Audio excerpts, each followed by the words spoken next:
Vamos a leer los versículos 1 al 3 y podrán tomar asiento. La revelación de Jesucristo que Dios le dio para manifestar a sus siervos las cosas que deben suceder pronto. Y las declaró enviándola por medio de su ángel a su siervo Juan, que ha dado testimonio de la palabra de Dios y del testimonio de Jesucristo y de todas las cosas que ha visto. Versículo 3. Bienaventurado el que lee y los que oyen las palabras de esta profecía y guardan las cosas en ellas escritas, porque el tiempo está cerca. Pueden sentarse, hermanos. Siempre teniendo abiertas sus Biblias ahí.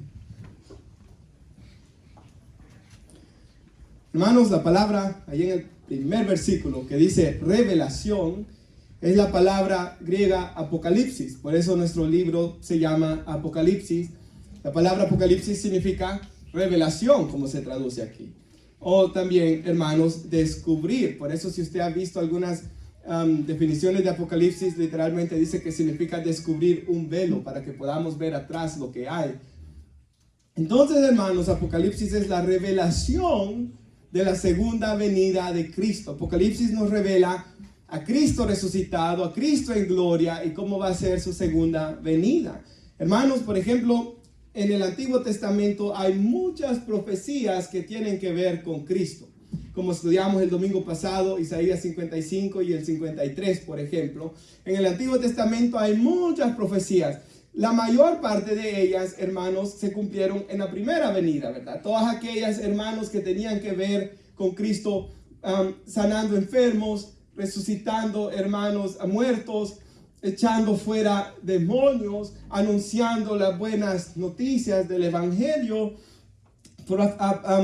profecías como, hermanos, la que el domingo pasado se celebraba de que Cristo entró en Jerusalén, ¿verdad? Sentado sobre un burro y palmas se ponían, ¿verdad, hermanos? Palmas, por eso se llama Domingo de Ramos o de Palmas, cuando Jesús entraba, hermanos, a la ciudad de Jerusalén. Todas esas profecías se cumplieron cuando Cristo vino en su primera venida. Y esas profecías, ¿cómo se cumplen? Las tenemos en los evangelios. Los evangelios nos relatan la vida de Cristo como lo que la Biblia le llama el postrer Adán. La Biblia en los evangelios nos muestra a Cristo, hermanos, siendo tentado en todo según nuestra semejanza, pero sin pecado. En los evangelios vemos a Cristo ser tentado por Satanás una y otra vez. Vemos a Cristo, hermanos, ser tentado por los líderes religiosos a cuales él llamaba hipócritas en aquellos tiempos, ¿verdad? Vemos a Cristo, hermanos, enfrentar todo tipo de dificultades hasta el punto, hermanos, de morir en la cruz y clamar en la cruz: Dios mío, ¿por qué me has desamparado? Cristo Jesús en su primera venida, hermanos, lo vemos triunfando cuando él resucita de entre los muertos, triunfando sobre todo principado y potestad de las tinieblas. Hebreos 2:14 dice que cuando Cristo resucita destruye el poder del diablo y de la muerte que tenía sobre nosotros, ¿verdad? Y Cristo Jesús, hermanos, murió en esa cruz tomando nuestro lugar y resucitando de entre los muertos. Y en el libro de los Hechos vemos a Cristo ascender a los cielos. Y allá dice la Escritura que Él está sentado a la diestra del Padre como sumo sacerdote, para que todo aquel que se arrepienta de sus pecados, para que todo aquel que venga a Cristo en arrepentimiento y fe pueda ser perdonado gracias a la obra que Cristo está haciendo sentado a la diestra del Padre como representante por nosotros. Ahora, hermanos, los evangelios nos revelan a Cristo como el siervo sufriente de Isaías 53, pero el libro de Apocalipsis nos revela, ¿verdad? Apocalipsis significa revelación, nos revela a Cristo glorificado, como lo vemos ahí en el capítulo 1. Con su rostro resplandeciente como el sol, sus ojos como llama de fuego, sus cabellos blancos, hermanos, sus pies resplandecientes, ¿verdad? Glorioso el Señor, como Él está hoy a la diestra de Dios, ¿verdad? El libro de Apocalipsis nos revela cómo va a ser la segunda venida de Cristo, cómo serán los juicios que van a venir sobre esta tierra. El libro de Apocalipsis nos revela al final el juicio, donde toda persona que no esté inscrita en el libro de la vida va a ser juzgados por sus pecados y lanzados al lago de fuego, que es la muerte segunda, dice la Escritura. El libro de Apocalipsis en el capítulo 21 y 22 nos enseña un poco de cómo va a ser la eternidad para todos aquellos que hemos puesto nuestra fe en el Señor Jesús. El libro de Apocalipsis nos muestra cómo Cristo viene a reinar a la tierra. Él regresa, por eso se le llama la segunda venida del Señor Jesucristo. Él regresa a la tierra para reinar y su reino será eterno y nunca tendrá fin.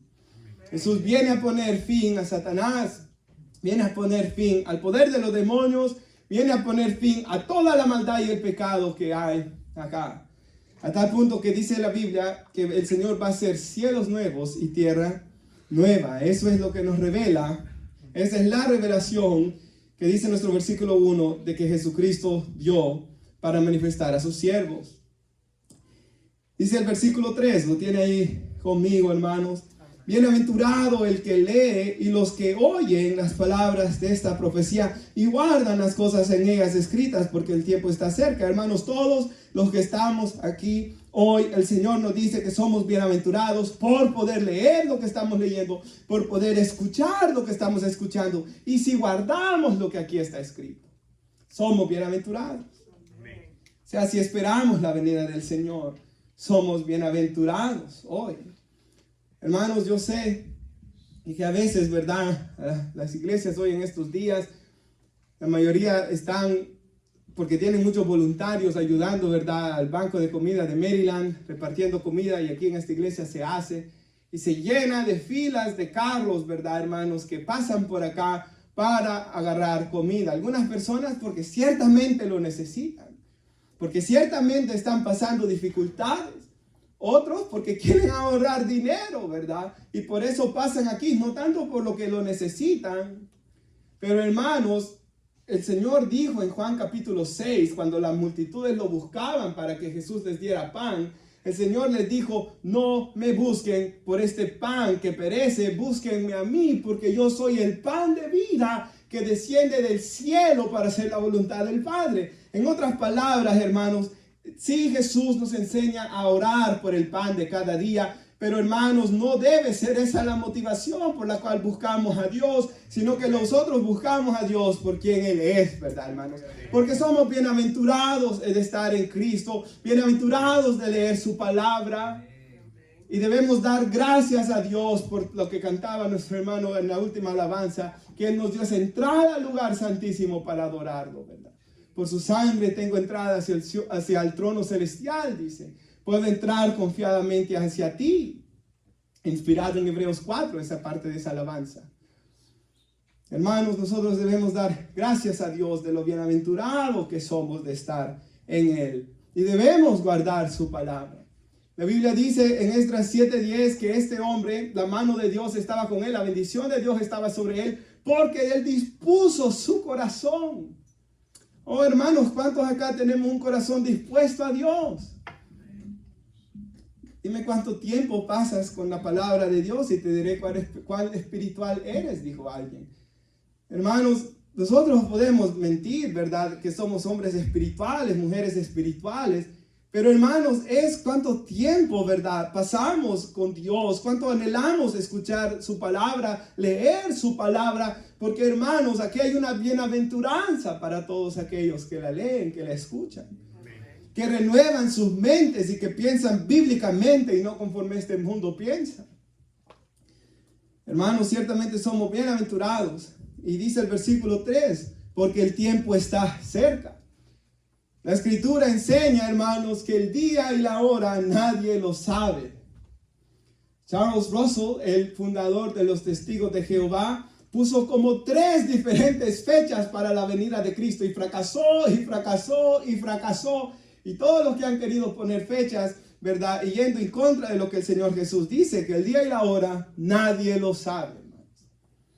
Es algo que está en la potestad. Es más, los discípulos en el libro de los Hechos le preguntan al Señor sobre esto y les dicen, no les es dado a vosotros saber, ¿verdad, hermanos? Los tiempos. Hermanos, a nosotros se nos es dada la tarea de predicar el evangelio, ¿verdad? Y de vivir para Dios, sabiendo de que sea que muramos o que Él venga, pronto estaremos con Él. Amén. Hermanos, nuestro versículo 4, dice ahí el apóstol Juan, a las 7 iglesias que están en Asia, los estudiamos el verano pasado, para los que estaban en la iglesia hace un año, hermanos. El verano pasado estudiamos estas 7 iglesias, le escribe a esas iglesias en primer lugar, pero luego es para todos nosotros, ¿verdad? Gracia y paz, ese era el saludo de los cristianos antes, ¿verdad? Nosotros nos hemos acostumbrado a decirnos Dios te bendiga, que es un muy buen saludo, ¿verdad, hermanos? Porque estamos diciendo que Dios bendiga a la persona, pero la iglesia del Nuevo Testamento, la iglesia cuando comenzó, vemos que ellos siempre se saludaban, gracia y paz de Dios, Padre y del Señor Jesús. Todas las epístolas así se saluda Pablo a las iglesias, Pedro a las iglesias, Santiago a las iglesias. Ellos decían gracia y paz. Y como Juan está comenzando aquí, saludando a las iglesias, les dice gracia y paz. Oh, hermanos, qué bendición fuera. Y yo espero que nuestras vidas estén llenas de gracia y paz. ¿Se acuerda aquella ilustración que yo le decía de un hermano, un pastor que se llama Sigfredo Guillén, joven también, ¿verdad, hermanos? Él allá en República Dominicana, él decía que la gracia para el creyente es como el agua para un pez. El pez todo el tiempo está sumergido en el agua. En todo lugar donde el pez va, él está rodeado del agua. Él es consciente que él está rodeado de agua. Y así es el creyente. Para el creyente todo es gracia. El estar con sus hijos es gracia. El estar casado, dice la Biblia, es la gracia de la vida. El estar comiendo es la gracia de Dios. El estar todo el tiempo perdonado en Cristo es la gracia de Dios. Todo a nuestro alrededor es la gracia de Dios. Por tanto, gracia y paz. Del que es, del que era y el que ha de venir. Hablando del Padre eterno, ¿verdad? Luego dice de los 7 espíritus delante de su trono y de Jesucristo, el testigo fiel. Ahí vemos la Trinidad de Dios. Vemos al Dios todopoderoso, al Padre que es y que era el que ha de venir. Vemos a los 7 espíritus de Dios. La palabra 7 espíritus aquí, hermanos, como vemos en todo el capítulo 1, que ve, hermanos, aquel candelero de oro que estaba en el templo del apóstol Juan. No sé si ustedes lo han visto, hermanos, en fotos, se llama el menorá, que es como un candelero, hermanos, un poco alto, un tamaño así, que tiene, hermanos, aquí arriba, una velita arriba, y luego salen 6 brazos, ¿verdad?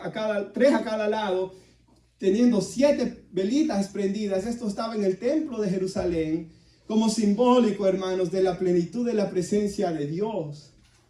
Entonces aquí estos 7 espíritus, hermanos, simbólicos de que la presencia plena de Dios estaba en ese lugar, está en toda la tierra, como dice la Escritura, ahí. Bueno, dijo Salomón, ¿verdad? Los cielos de los cielos de los cielos no pueden contenerte. Dice el versículo 5, y de Jesucristo el testigo fiel. Jesús le estaba dando esta revelación a Juan, y Juan dice, Él es el testigo fiel. La Escritura, hermanos, nos enseña de que Cristo nos vino a enseñar el camino al Padre. Yo soy el camino, la verdad y la vida, dijo Jesús. Nadie viene al Padre si no es por mí. El Señor Jesús nos vino a enseñar sobre el Consolador que Él nos iba a dar. Y Él dijo, yo me voy, pero he rogado al Padre y Él les va a dar un Consolador, les dijo. El Espíritu Santo va a morar con ustedes. Es más, Jesús llegó a decirle a los discípulos cuando ellos estaban tristes esa noche que Él iba a morir. Esa noche que Él iba a ser entregado, al siguiente día Jesús iba a morir. Y Jesús les dijo, a la verdad les conviene que yo me vaya. Hermanos, todos nosotros anheláramos ver al Señor aquí, ¿verdad? En la tierra otra vez como lo vieron esos discípulos. Pero Jesús dice, les conviene que me vaya, porque si yo me voy, les voy a enviar el Consolador. Para ya no ver a Jesús físicamente, hermanos, afuera, pero Jesús iba a venir a morar adentro de todos aquellos que creemos en Él, hermanos, por la fe. Que nos hemos arrepentido de nuestros pecados.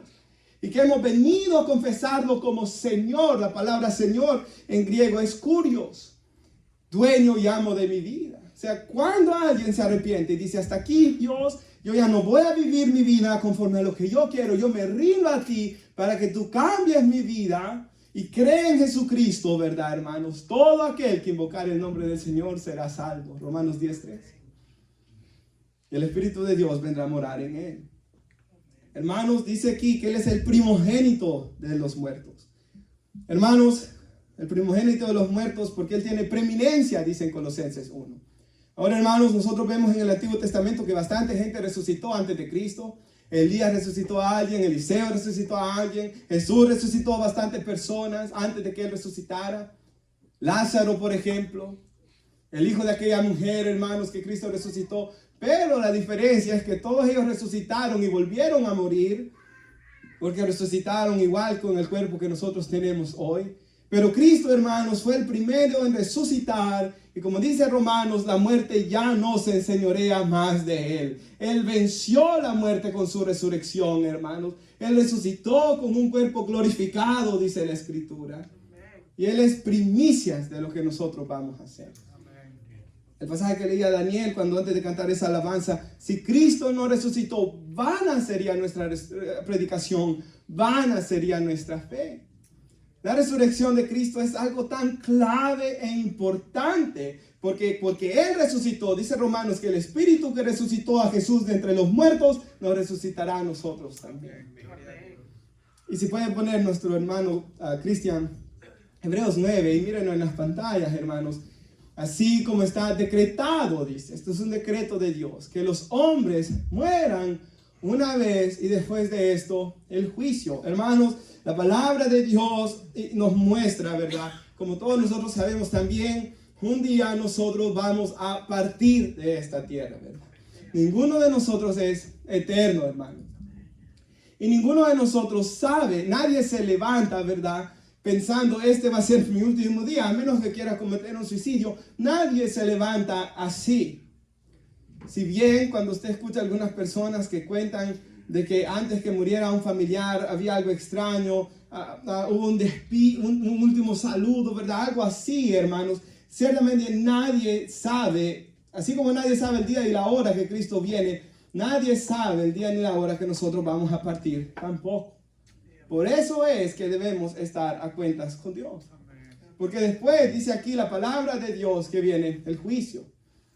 Hermanos, yo sé que los seres humanos queremos creer, ¿verdad?, de que después se pueden hacer cosas, ¿verdad? Y ahí estaba hermana Elizabeth, por ejemplo, ahí estaba mi mamá, cuando una señora en cierta ocasión, hermanos, me preguntó si podíamos hacer algo por el alma de su hijo, hermanos. Y es bien duro, ¿verdad, hermanos?, tener que mirarla, pero saber que no podemos mentir porque estamos delante de Dios, ¿verdad, hermanos? Y decirle este versículo.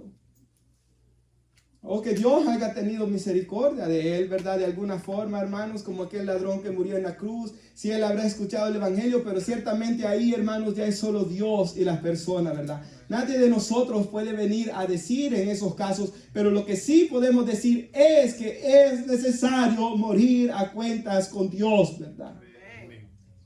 Dice el siguiente versículo: así también Cristo, habiendo sido ofrecido una vez para llevar los pecados de muchos, aparecerá por segunda vez, dice, sin relación con el pecado. Entonces, en la primera venida, 2 Corintios 5:21 dice que el que no conoció pecado, Cristo no conoció pecado, por nosotros fue hecho pecado, dice. Entonces, en la primera venida, Cristo fue hecho pecado y llevó nuestros pecados y murió en una cruz. Pero en la segunda, Él ya no tiene relación con el pecado, sino que viene para salvación de los que ansiosamente lo esperan, hermanos. Y eso debemos ser usted y yo, ¿verdad? Hermanos, la Biblia dice: alabad a Jehová porque Él es bueno, porque para siempre es su misericordia. Misericordioso y clemente, lleno de gracia significa clemente. Misericordioso y lleno de gracia es Jehová, lento para la ira y grande en misericordia. Que dice aquí, allá en Lamentaciones 3, no entristece ni aflige voluntariamente a los hijos de los hombres. O sea, literal en el hebreo dice, no aflige a las personas Dios de su corazón. Del corazón de Dios no está el afligir a alguien. Pero, hermanos, el pecado tiene ciertamente consecuencias también, ¿verdad? Entonces, hermanos, la palabra de Dios nos enseña que Cristo, regresando a nuestro versículo 5, es el primogénito de entre los muertos. Cristo venció la muerte y da esperanza a todos aquellos que ponemos nuestra fe en Él. Dice el versículo 5, Él es soberano de los reyes de la tierra también. El libro de Daniel dice que Él pone reyes y Él quita reyes. Él es el Dios todopoderoso. Él es soberano sobre todo esto. Y dice ahí, el que nos amó y nos lavó de nuestros pecados con su sangre. Y oh, hermanos, ¿cuánto necesita esta generación hoy que se le predique el evangelio? Porque el tiempo está cerca. El Señor Jesús dijo de que su venida sería semejante a los días de Noé, donde dice que se iban a casar y se iban a dar en casamiento, dice el Señor. En el sentido, hermanos, y de repente vino el juicio sobre ellos. Lo que Jesús dice es que la gente en los días de Noé vivía su vida sin pensar que un día iba a estar delante de Dios. Así es, ¿verdad? Como el joven que se une a las pandillas y comienza a hacer todo tipo de fechorías, no pensando las consecuencias que eso puede traer a él, o jugando con la muerte y el pecado, o pensando algún día voy a parar de hacer esto, ¿verdad? Así, hermanos, el ser humano también muchas veces juega con estas cosas que son eternas. Oh, nuestra vida es como la neblina que hoy está y mañana no está, dice Santiago, hermanos. Capítulo 4. Entonces, hermanos, la Escritura nos dice que los días que Jesús venga, la generación que iba a estar iba a ser como la de los días de Noé, que no iba a tomar a Dios en cuenta. Y hermanos, ¿qué clase de generación es en la que nosotros vivimos hoy? Pues una generación sin temor de Dios en gran parte, ¿verdad? Una generación, hermanos, que derrama sangre. Una generación, hermanos, donde nuestros países mismos nosotros sabemos que por gobiernos débiles, ¿verdad, hermanos? Ellos lastiman personas, secuestran personas, saquean casas, hermanos, hacen todo tipo de maldad sin temor de Dios. Hermanos, moralmente depravada la generación en la que estamos hoy, ¿verdad? Donde, hermanos, ya no hay moralidad. Vivimos en una generación también, hermanos, donde muchas personas tienen ciertos problemas para relacionarse. Donde, hermanos, hay papás que no pueden hablar con sus hijos, donde no hay ninguna relación con sus hijos, ¿verdad? Donde hay madres también, hermanos, lastimadas o que no tienen ningún tipo de relación con ellos, o malas relaciones, ¿verdad?, entre esposos. O tantos divorcios como estamos viendo hoy en día. Hermanos, y siempre que hay un divorcio, y usted lo sabe, posiblemente muchas personas vienen a su mente, los que más sufren son los niños. Ellos sufren. Porque ellos siempre necesitan de papá y mamá. Yo sé que hay, hermanos, situaciones, yo sé de que lo que he predicado hoy, a veces puede venir la muerte, ¿verdad? Y uno no tener un papá, ¿verdad, hermanos? Yo sé, o una mamá, que sería mucho peor, pienso yo aún, hermanos. Pero si podemos, si estamos bien nosotros, ¿verdad, hermanos? Si estamos vivos, tratemos de mantener nuestros matrimonios juntos. Amén, hermanos. Tratemos, hermanos. Primero, una parte por los hijos, pero también por otra parte, hermanos, porque Dios dice en su palabra que cuando nos casamos, lo hacemos no delante de los hombres solamente, delante de Él. Un compromiso, hermanos. Un pacto, ¿verdad? Y uno se compromete con palabras hasta que la muerte nos separe. En la enfermedad. Sin ponerse a pensar, tiene que pensar uno. Jóvenes que están aquí antes de casarse. Se enferma mi esposa, ahí tengo que estar yo. No, bueno, ya te enfermaste, te voy a dejar y me voy a conseguir una sana. Eso no es correcto. ¿Y qué tal es usted el que se enferma? El que está pensando dejar a la esposa si se enferma, ¿verdad? Creo que nadie aquí, ¿verdad?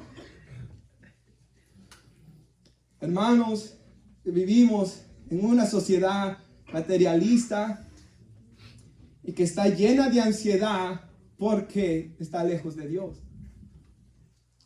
Hermanos, hoy todo es depresión, todo es depresión. Yo creo que hay una depresión verdadera. Yo creo que hay personas que de verdad sufren, pero hay algunas personas, hermanos, hoy en día de que de todo se agarran, que nada les ha pasado quizá, y depresión, ¿verdad? Y voy a ir a desquitarme con niños inocentes a las escuelas y los voy a ir a matar, ¿verdad? Y estamos viviendo en una generación, hermanos, que necesita que le prediquemos el evangelio. Salmo 119 dice, ¿con qué limpiará el joven su camino? Con guardar la palabra de Dios. ¿Qué va a guardar a los jóvenes, verdad? Todo papá que yo creo que desea lo mejor para sus hijos es que ellos tengan la palabra de Dios en sus corazones. Hermanos, 2 de Pedro 3:9 dice, El Señor no retarda su promesa, hablando de la venida de Cristo. Según algunos la tienen por tardanza, sino que es paciente para con nosotros, no queriendo que ninguno se pierda, sino que todos procedan al arrepentimiento. Entonces la palabra de Dios nos enseña que el Señor retarda esa venida porque Él anhela que todos los que han de ser salvos vengan a la salvación. Él tiene su día, hermanos. Él tiene su momento. Pero de aquí a allá nosotros tenemos que orar y predicarle a los perdidos. Según Timoteo 2, 1 al 5 dice, 1 Timoteo, 2, 1 al 5 dice esto. Exhorta a los hermanos, le dice Pablo a Timoteo. En esa iglesia de Éfeso donde él estaba pastoreando. Exhorta a esos hermanos y yo los exhorto hoy a ustedes y a mí también. Que hagamos oraciones, rogativas y peticiones por todos los hombres. No importa quién sea, hermanos, porque el poder de Dios puede cambiar a quien sea, ¿verdad? Entonces, por todos los hombres, por los reyes, por los que están en eminencia. Y cuando Pablo le dice esto a Timoteo, los reyes eran aquellos césares malvados romanos. Por ellos, para que vivamos quieta y reposadamente. O sea, usted y yo tenemos que estar orando, hermanos, que vivamos quieta y reposadamente. De que Dios pueda impactar esta ciudad. De que en las escuelas de nuestros niños puedan estar quieta y reposadamente. De que aquí en la iglesia también podemos estar quieta y reposadamente. De que en nuestras casas podamos vivir quieta y reposadamente. Porque esto es agradable, dice el pasaje, delante de Dios nuestro Salvador, el cual quiere que todos los hombres sean salvos y vengan al conocimiento de la verdad. Porque hay un Dios y un solo mediador entre Dios y los hombres, Jesucristo hombre. O sea, Jesús se hizo hombre para poder hacer las paces entre Dios y mi persona y usted, para reconciliarnos con Dios. Él es el mediador, hermanos, por medio de su cruz, para que nosotros podamos estar reconciliados con Dios. ¿Qué dice ahí? Versículo 5, al que nos amó y nos lavó de nuestros pecados con su sangre y nos hizo reyes y sacerdotes para Dios, su Padre. Él nos amó y nos lavó. La palabra ahí, hermanos, reyes y sacerdotes, si usted busca, o por ejemplo las nuevas, esta fue Reina Valera 1960 que usamos más aquí en la iglesia, ¿verdad? Pero si usted mira la Reina Valera revisada, o la última que se hizo en 2015, o la Biblia de las Américas, o si usted mira, hermanos, el idioma original griego, en este versículo, dice que somos un reino de sacerdotes. Él nos amó y nos lavó con su sangre para hacer de nosotros un reino de sacerdotes. ¿Y qué significa eso, hermanos? En la Biblia, Dios le da una gran importancia a unas tiendas de campaña que se les llamaban el tabernáculo. Y si usted lee el libro de Éxodo, mucho se habla del tabernáculo. Y en Levítico se explica de qué van a hacer los sacerdotes en ese tabernáculo. Y hermanos, ese tabernáculo después en los días de David y Salomón fue hecho ya un templo, ¿verdad? Con piedras, hermanos. Un templo ya, un edificio precioso, hermoso, con oro y con tantas cosas preciosas, hermanos. Algo que era maravilloso y los historiadores dicen que era algo precioso ese templo que hizo Salomón. Y en ese templo, hermanos, estaba el arca del pacto, que era la presencia de Dios, el menorá, el candelero de oro que he dicho. Habían muchas cosas, hermanos, la mesa con los panes. Habían tantas cosas preciosas ahí que no tengo el tiempo para explicarlas. Pero quiero decir que ahí se hacían tres cosas. Una de las cosas que se hacían en ese lugar se ofrecían sacrificios de animales. O sea, si el hermano Marvin, digamos, había pecado contra Dios, ofendiendo a su hermano, él traía uno de sus animales como sacrificio y él ponía sus manos sobre la cabeza del animal, reconociendo que el animal iba a pagar por sus pecados. Digamos, el hermano Marvin le había robado a alguien y él devuelve lo robado y trae ese sacrificio al altar. Y el animal era degollado en presencia de Jehová, simbólico de que un día Jesús iba a venir a morir por nuestros pecados. En ese lugar se ofrecía incienso aromático, simbólico, hermanos, de las oraciones que Cristo hizo y de las oraciones que hoy la iglesia hace. La Biblia dice en Apocalipsis capítulo 5 de que nuestras oraciones son este incienso aromático delante de Dios. En ese tabernáculo, hermanos, por ejemplo, se ofrecía expiación por los pecados de la nación.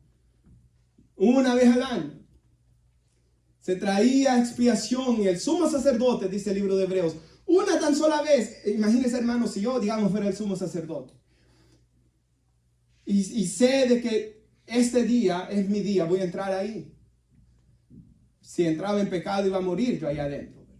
Entonces yo entraba, hermanos, ofrecía un sacrificio por mis pecados, luego venía, ofrecía el sacrificio por los pecados del pueblo. En algunos comentarios judíos, hermanos, esto no está en la Biblia, pero algunos comentarios judíos dicen que el sumo sacerdote era lleno de la presencia de Dios y comenzaba a alabar a Dios en alabanzas preciosas que salían de sus labios. Era un día especial. Y ese lugar es simbólico a que Cristo un día, dice la Biblia, cuando Él resucitó entre los muertos, llegó al mismo templo celestial, porque el que estaba en la tierra era simbólico del cielo, dice el libro de Hebreos, con su propia sangre para obtener eterna redención. Ahora, hermanos, en el Antiguo Testamento eran los levitas los que podían acercarse ahí, solo los levitas. En Israel habían 12 tribus y solo ellos podían. Porque ellos escogieron a Jehová antes de rebelarse contra él, como las 11 tribus sí se rebelaron. Hermanos, de esas tribus, solo la descendencia de Aarón podía entrar. Y de ahí había un sumo sacerdote. Y solamente él entraba al lugar santísimo. Pero cuando Cristo muere, dice los evangelios, que había un velo, hermanos. Ilustro ese velo con el velo que está ahí atrás, con la cortina que está ahí atrás. Y ese fue rasgado, dice la Biblia. Y cuando fue roto ese velo, simbólico, hermanos, de que hoy todos nosotros que hemos puesto nuestra fe en Cristo, podemos entrar al lugar santísimo, hermanos, en el nombre de Jesús. Hebreos 10:19 dice que tenemos libertad para entrar al lugar santísimo. Hermanos, y cuando Jesús, por ejemplo, está en la tierra, ustedes han leído en la Biblia cuando Jesús va al templo. Y dice que ve que habían hermanos cambistas que le llaman, que cambiaban el dinero romano por dinero que usaban antes los hebreos. Por ejemplo, si usted es de El Salvador, cambiaban el dólar por el colón. Y hermanos, cambiaban por el viejo dinero de Israel, pero ellos habían hecho ya trampa. Si el hermano Israel venía con un animal, le decían, no, ese no sirve, tienes que comprarnos unos a nosotros. Y cuando el Señor ve lo que han hecho de su casa, dice la Biblia que en 2 ocasiones, cuando comienza su ministerio en Juan capítulo 2 y cuando lo termina también, dice que Él tira las mesas, saca los animales. En el Evangelio de Juan dice que Él se hace un látigo de cuerdas, saca a la gente y le dice, escrito está, que es lo que está allá atrás escrito, ¿verdad? Mi casa será llamada casa de oración, mas ustedes la han hecho una cueva de ladrones. Ahora, ¿por qué estoy diciendo esto? Si puede poner Cristian en la pantalla, Juan capítulo 2. Y esto es muy importante, hermanos, para la predicación de hoy. Cuando Jesús hace estas cosas, dice que los judíos le respondieron y le dijeron, ¿qué señal nos muestras que haces esto? Están enojados porque los había echado, había dado vueltas a las mesas, había sacado los animales. ¿Y qué le dijo Jesús? Destruid este templo y en 3 días lo levantaré. Y responden ellos, en 46 años fue edificado este templo. ¿Y tú en 3 días lo levantarás? Hermanos, ese templo precioso que yo decía que ahí estaba ese lugar tan hermoso, hermanos. El arca del pacto y todo eso fue destruido en los días de Daniel, el profeta. Entonces, hermanos, Israel fue llevado, sacado de su tierra 70 años y cuando regresaron lo volvieron a construir. Ya sin el arca del pacto, pero lo volvieron a construir. Y dice la Biblia que los que eran jovencitos y que hoy ya estaban bien viejos porque habían pasado 70 años, lloraban cuando miraban que construían otra vez el templo, porque ese templo era bien feo comparado con el de antes. Y no se comparaba al edificio que había antes. Entonces, en los días que Jesús, hermanos, estaba vivo en la tierra, el rey Herodes lo estaba reconstruyendo y haciéndolo hermoso. Entonces los judíos dicen, 46 años tomó en hacer esto como está quedando de bonito hoy. No estaba terminado, por cierto, en esos días. ¿Y tú lo vas a destruir? Dice el 21, mas él hablaba del templo de su cuerpo. Y Jesús, hermanos, con esa enseñanza lo que estaba dando a entender era que ese templo iba a ser destruido. En Mateo 24 Jesús dijo, este templo va a ser destruido, no va a quedar piedra sobre piedra que no sea derribada. Jesús le dijo a la mujer samaritana, ¿se recuerdan? Viene el día cuando ya la presencia de Dios no va a estar solo en este lugar, ni en esta montaña, ni en aquel monte van a adorar a Dios, sino que Dios lo van a adorar todas las personas que lo adoren en espíritu y en verdad, en todo lugar. En todo lugar se va a sentir la presencia de Dios. Y Jesús, hermanos, dijo de que ese templo iba a ser destruido. Ahora, hermanos, a los judíos les enojó tanto que, por ejemplo, hermanos, cuando Jesús está siendo acusado, cuando quieren acusarlo para matarlo, dice la Biblia de que algunos de los testigos decían, él dijo que iba a destruir el templo y en 3 días lo iban a volver a edificar. O por ejemplo, vemos en la Biblia que cuando Jesús está crucificado, hermanos, en una cruz, la gente viene y le dice, tú dijiste que en 3 días ibas a destruir el templo, que ibas a destruir el templo, perdón, y en 3 días ibas a volver a reedificar. Desciende de la cruz, sálvate. Y se burlaban de él. Por ejemplo, cuando Esteban es apedreado, hermanos, el primer cristiano que muere, cuando Esteban es apedreado, ¿por qué lo apedrean? Porque dicen los judíos, este enseña cosas contra este templo. Y él dice que Jesús lo va a venir a destruir, decía. Y hermanos, pocos años después de que Cristo, 40 años después de que Cristo resucitó de entre los muertos, ese templo es destruido. Y Jerusalén, hermanos, es destruida. Y no queda nada ahí. Y los judíos son sacados, ¿verdad, hermanos? Desde el año 70 hasta 1948 de nuestros tiempos no regresan a ese lugar. Y cuando ellos son sacados de la tierra, hermanos, los romanos tienen control de ella. Pero luego vienen los musulmanes, cuando comienza el movimiento musulmán en los 600, 700, toman control de la Tierra Santa. Luego vienen los famosos cruzadas, donde la Iglesia Católica y el Papa mandaba guerreros a tener guerras por la Tierra Santa, y pelearon y batallaron. Y en todas esas peleas, hermanos, se creen los musulmanes que justamente en la montaña, en el monte donde estaba el templo de Jerusalén, en el monte Moriah, hermanos, donde Dios dijo a Abraham que ofreciera a su hijo Isaac, en ese lugar justamente creen que murió Mahoma, el profeta de ellos. Entonces ellos levantaron una mezquita grande en ese lugar. Si usted vio las noticias, hoy hubo terribles pleitos por ese lugar, ¿verdad? Justamente hoy, hermanos, en las noticias salió de que como está pasando Ramadán para los musulmanes, ¿verdad? El mes que ayunan, que comen antes que salga el sol y vuelven a comer hasta que el sol se va. Ellos quieren estar ahí ofreciendo sus rezos, pero por otra parte hay judíos mesiánicos que quieren llegar ahí para ofrecer unos sacrificios, aunque no hay templo, ¿verdad? Pero ahí quieren ofrecer sacrificios. Y ha comenzado un pleito, ¿verdad, hermanos? Un pleito, hermanos, que está saliendo en las noticias hoy y todo lo que está pasando en Israel. ¿Por qué, hermanos? Porque ellos no quisieron creer en Cristo Jesús. Hermanos, la presencia de Dios hoy ya no está en un solo lugar como estaba en ese tiempo, sino que hoy, miremos el versículo 6, ha hecho de nosotros un reino de sacerdotes para Dios. En otras palabras, hermanos, todos nosotros, todos los cristianos, tenemos entrada al lugar santísimo, dice la Escritura. O sea, hermanos, lo que ese sumo sacerdote una vez al año podía sentir de la presencia de Dios, nosotros lo podemos sentir. Pero hermanos, Dios muchas veces no deja sentir su presencia. Si hay amargura en nuestro corazón, si hay una raíz de amargura, si hay enojo, si hay pecado, si hay, hermanos, codicia, si hay prácticas pecaminosas. Hay una alabanza que dice, cuidaré mis ojos, cuidaré mis manos, cuidaré mi corazón de todo lo malo. ¿Por qué? Porque hoy el templo de Dios, dice la Biblia, que ¿quiénes somos? Nosotros, templo y morada del Espíritu Santo. Y allá en Israel está hoy, ahorita, la gente peleando. Están musulmanes y judíos peleando por ese monte, hermanos. Los judíos queriendo establecer ahí su templo, pero Dios soberanamente no permite que los construyan. ¿Por qué? Porque ya no es ese lugar, hermanos. o es por medio de lo que Dios hizo en el monte Calvario de que nosotros hoy nos acercamos a Él.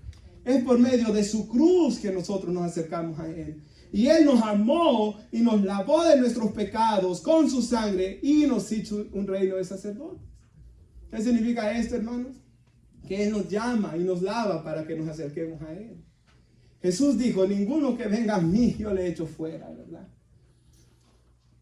Hermanos, así que la presencia de Dios, si usted no la siente, ¿verdad? Si usted no, hermanos, contempla a Dios, si no hay deseo de leer la Biblia, si no hay deseo de orar, es por algo malo que hay en su corazón, no por Dios. No es que Dios no tiene favoritos, porque dice la Escritura que Él no hace acepción de personas. Dios no hace acepción de personas. El corazón contrito y humillado no lo despreciarás tú, oh Dios, dice David. ¿Qué dice Santiago? Acercaos a mí, dice Santiago capítulo 4, y yo me acercaré a vosotros, dice Dios ahí. Alguien dijo comentando ahí, cada quien está tan cerca de Dios como quiere estar. Porque ya Cristo murió en la cruz. Porque el Padre busca adoradores que le adoren en espíritu y en verdad. Bueno, ¿cuántos de nosotros podemos decir que Dios nos buscó? Y ponía personas, hermanos, y nos hablaron de la palabra. Y Él comenzó a buscarnos, como dice en Oseas, con cuerdas de amor te atraje a mí. Y nos trajo, hermanos, a sus pies, para que seamos ese reino de sacerdotes. Mire lo que dice después Juan, el versículo 6. A Él sea gloria e imperio por los siglos de los siglos. Amén. Por dejarnos acercarnos a su presencia, hermanos. Y no necesita hacer un montón de rituales. Solo venir en el nombre de Jesús. Solo pedirle a Dios que Él haga sentir su presencia. Yo recuerdo, hermanos, justamente, si usted tiene Facebook, en Facebook le dice, hace tantos años, hoy pasó esto. Y el martes, hermanos, en la mañana, antes de orar, por cierto, vi Facebook, ¿verdad? Yo sé que no es bueno eso, hermanos. Pero vi los recuerdos y me apareció algo que yo escribí. Y decía, escribí yo, hace 4 años me bauticé, hoy son 13 años. Y hermanos, yo me puse a pensar por un segundo, 13 años. Ni me imaginé el día que me bauticé, todo lo que iba a venir después. Porque decía Dios, hermanos, Él tiene buenas obras preparadas de antemano para que anduviésemos en ellas. Dice.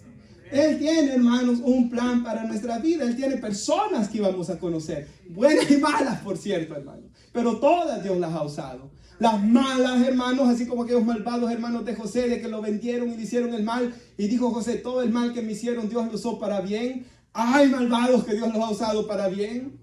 Todo David necesita un Saúl, hermanos, en su vida, o varios Saúles, ¿verdad? Y hermanos, y Jezabeles y Teatiras y todos esos que se van ahí malos en la Biblia. Pero también, hermanos, uno conoce mucha gente y buena, amorosa, servicial, que aman a Dios, que dan más allá de sus fuerzas, que hacen tantas cosas para el Señor. Hermanos, igual que aquí, yo creo que nosotros podemos decir, a Él sea la gloria y el imperio por los siglos de los siglos. Amén. Dice el 7, He aquí viene con las nubes y todo ojo le verá, y los que le traspasaron y todos los linajes de la tierra harán lamentación por Él. Sí, amén. Y esta, hermanos, es un cumplimiento de 2 profecías. Y se puede poner en las pantallas, Cristian, ya para ir casi concluyendo. Daniel 7, por favor. Y mire lo que dice la palabra de Dios aquí. Hermanos, aquí se cumplen 2 profecías. Daniel capítulo 7 y Zacarías capítulo 12. Y sí, ahí está, hermanos.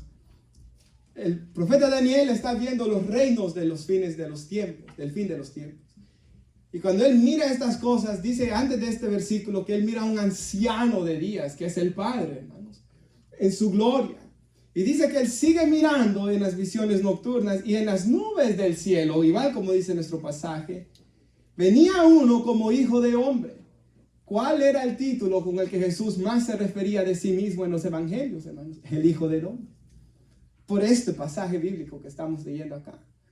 El Hijo del Hombre, que era Jesús, que se dirigía al anciano de días y fue presentado ante él.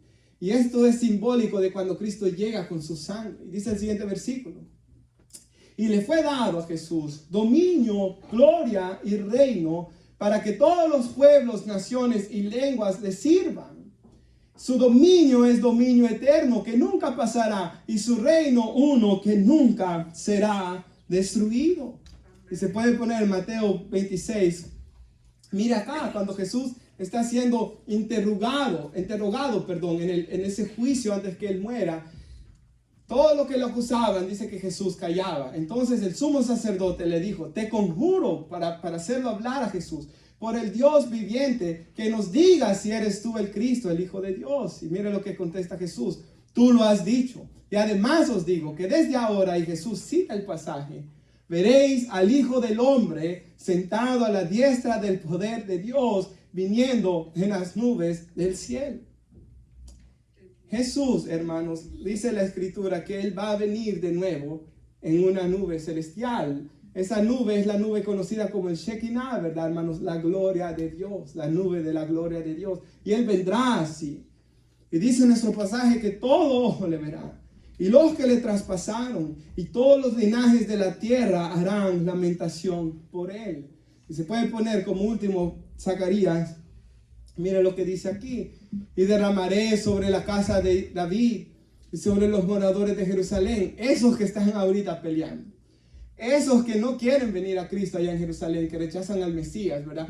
La Biblia dice, siempre va a haber un remanente de judíos que creen, y lo hay, ¿verdad? Hasta hoy, hermanos. Hay judíos mesiánicos que creen en Jesús, pero hay muchos que no creen, pero sobre esos, dice, derramaré sobre los moradores de Jerusalén espíritu de gracia y de oración. El Espíritu Santo, ¿verdad? Y mirarán a mí, dice, a quien traspasaron, lo mismo que dice acá.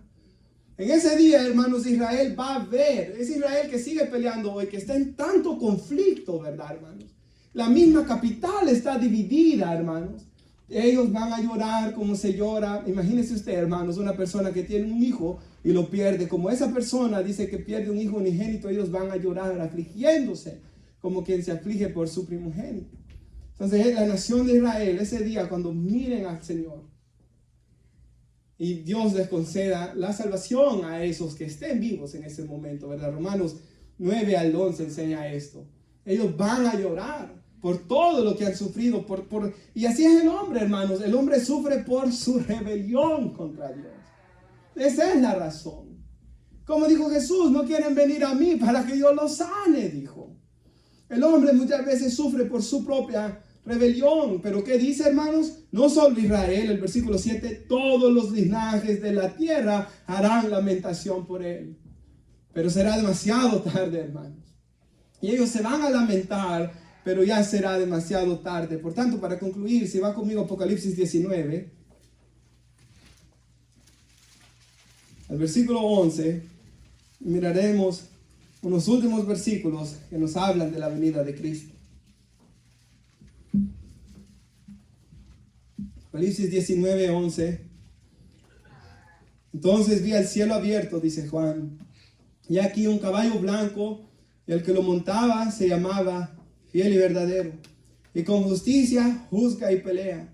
Y sus ojos eran como llamas de fuego, y había en su cabeza muchas diademas o coronas, dicen otras traducciones.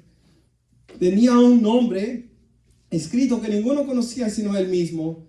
Estaba vestido de una ropa teñida en sangre.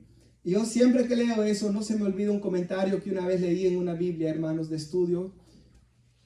Creo que era la Biblia de estudio Spurgeon, que decía, sus ropas están teñidas en sangre para que mis ropas puedan estar blancas.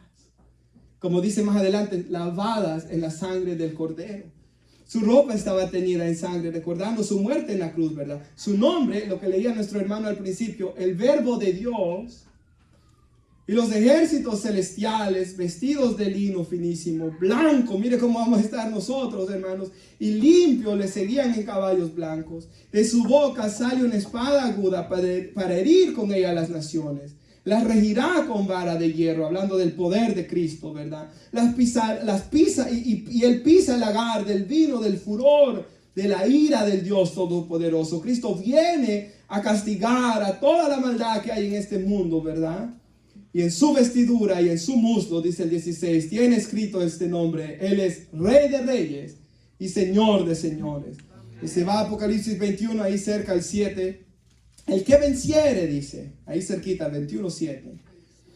El que venciere heredará todas las cosas. Piensen en eso, hermanos. Yo seré su Dios y él será mi hijo. Pero los cobardes, dice el 8. O sea, aquellos que son cobardes y no quieren seguir a Cristo, dice aquí la Biblia, ¿verdad? Los cobardes e incrédulos, los abominables, los homicidas. La Biblia dice, por ejemplo, que el que está lleno de odio contra alguien ya es homicida delante de Dios, ¿verdad? Los fornicarios, sexualmente inmorales, ¿verdad? Hechiceros, idólatras, y todos los mentirosos tendrán su parte en el lago que arde con fuego y azufre, que es la muerte segunda. Y si van para terminar en el 22, versículo 12. He aquí yo vengo pronto, dice el Señor, y mi galardón conmigo para recompensar a cada uno según sea su obra. Y hermanos, si bien hemos hablado de que Él viene a recompensar a esos que dice ahí, hermanos, hablando de fornicarios, de adúlteros, de idólatras, de mentirosos, pero la Biblia también, hermanos, dice que Él mira todas las cosas buenas que hace su pueblo. Cuando ora en el secreto, cuando ama, cuando evangeliza, hermanos, cuando está instruyendo a sus hijos, cuando está amando a su esposa, Él dará recompensa, porque Hebreos 6:10 dice que Dios no es injusto para olvidar toda la obra de amor que han hecho a su nombre, sirviendo a los hermanos. Dice. Él va a recompensar. Yo soy el alfa y el omega, dice el 13. La primera y la última letra del alfabeto griego es esto. El principio y el fin, el primero y el último, hablando de la eternidad de Dios. Bienaventurados los que lavan sus ropas, viniendo a Cristo, ¿verdad? Para tener derecho al árbol de la vida y para entrar por las puertas de la ciudad, que Daniel cantaba esa alabanza, ciudad de Dios. 15. Mas los perros estarán fuera, y los hechiceros, y fornicarios, y los homicidas, los idólatras, y todo el que ama y hace mentira. Hermanos, dice la Biblia en 2 de Timoteo 4:3 en adelante, que en los últimos tiempos muchos iban a tener comezón de oír, como un hongo infernal en sus oídos, y que van a querer que les vengan a rascar el oído. Y dice que se van a amontonar maestros conforme a sus propios malos deseos. Oh, a mí me gusta la avaricia, voy a buscar un pastor que me predique la avaricia. Yo quiero ser homosexual, voy a buscar un pastor que predique la homosexualidad. Hermanos, todo el que ama mentira tendrá su parte en el lago de fuego.